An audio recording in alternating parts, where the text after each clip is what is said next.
I believe. Christmas greetings from a secular, humanist, agnostic believer in a higher power. Part 1 of 2. I believe we are born selfish. Selfishness is not a sin. It is a natural state like childhood, hunger, or fatigue. Our first job is learning to care for ourselves. Please do not misconstrue first with primary. Selfishness, like hunger and fatigue, can motivate us to not only care for ourselves, but to care for others as well. If we indulge our selfishness and do only that which pleases ourselves, then we will travel down an ever-emptying pleasure drain until ultimately we are left dry, shrunken, and empty. Selflessness is not the antithesis of selfishness, but rather its complement. We can become just as much an empty vessel by denying ourselves as we can by overindulging.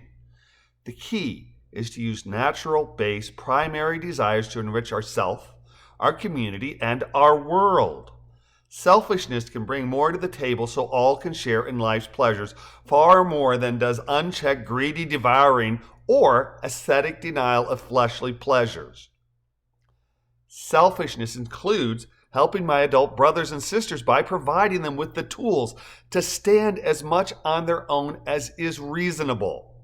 We devalue an adult and create an overgrown child when we do not expect her to do her utmost to provide for her own and her family's well-being. Over many years, children are taught to care for themselves as well as others.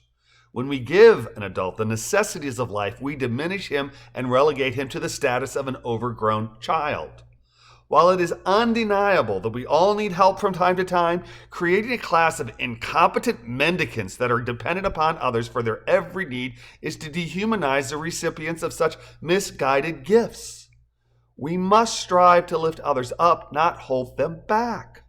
Loving one another is of primary importance, and we show love by helping each other grow when we provide opportunity and example. We have very limited intellects with which to understand a complicated world. There is an objective world, but every sensation, observation, or thought we have concerning it is by definition subjective and a gross simplification of said reality. Reality is not simple, but rather complicated and incomprehensible. Unfathomable as it is, we are meant to do what we can to understand the universe. Our knowledge is always an approximation of reality, and human beings will never have full comprehension of the way things tick. That does not mean we are incapable of infinite advancement. Because we must function in the universe, there is an overwhelming desire for stability of knowledge. This desire is contrary to the reality that all knowledge is a simplified, approximate model that people create in order to think, discuss, and interact with our world.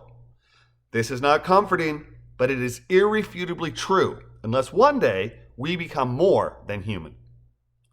There is no body, mind, and soul, as these are one. Compartmentalizing our beings into separate entities is tantamount to schizophrenia. The statement that we are body, mind, and soul is a construct of language, not reality.